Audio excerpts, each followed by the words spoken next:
मंडळींनो, आज मी आपल्याला गौरी शंकर रुद्राक्ष विषयी माहिती सांगणार आहे. तर गौरी शंकर रुद्राक्ष म्हणजे काय, नेमकं आपण याची माहिती जाणून घेऊया. दोन रुद्राक्ष एकमेकांमध्ये जोडलेले असतात, त्यालाच गौरी शंकर रुद्राक्ष असे म्हणतात. तो रुद्राक्ष अत्यंत दुर्मिळ मानला जातो, शिवशक्तीचे प्रतीक मानले जाते आणि त्या रुद्राक्षाचे अनेक फायदे पण आहेत, ते आज मी आपल्याला समजून सांगणार आहे. तो रुद्राक्ष धारण केल्यावरती विवाहातील अडथळे दूर होतात, कौटुंबिक भावनिक नाते सुधारते, वैवाहिक जीवनात स्थिरता आणते, मतभेद कमी होतात. त्यामुळे आपण तो रुद्राक्ष धारण करावा.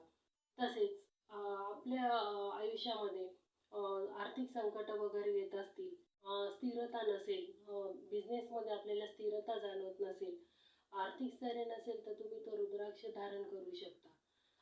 मन शांतीसाठी, आध्यात्मिक प्रगतीसाठी तुम्हाला तो रुद्राक्ष योग्य आहे.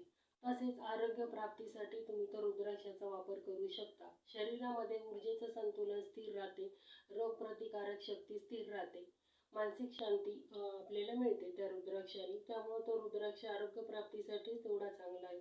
फक्त त्याला धारण करण्याची योग्य पद्धत आणि योग्य विधी तुम्हाला योग्य जाणकार व्यक्तीकडून जाणून घ्यावा लागेल. तसेच तो रुद्राक्ष प्रमाणित केलेला असावा. कृत्रिम दाणे जोडलेले रुद्राक्ष घेणे टाळावे. तर मंडळींनो, तुम्हाला ही माझी माहिती कशी वाटली मला नक्की कमेंट बॉक्समध्ये कळवा.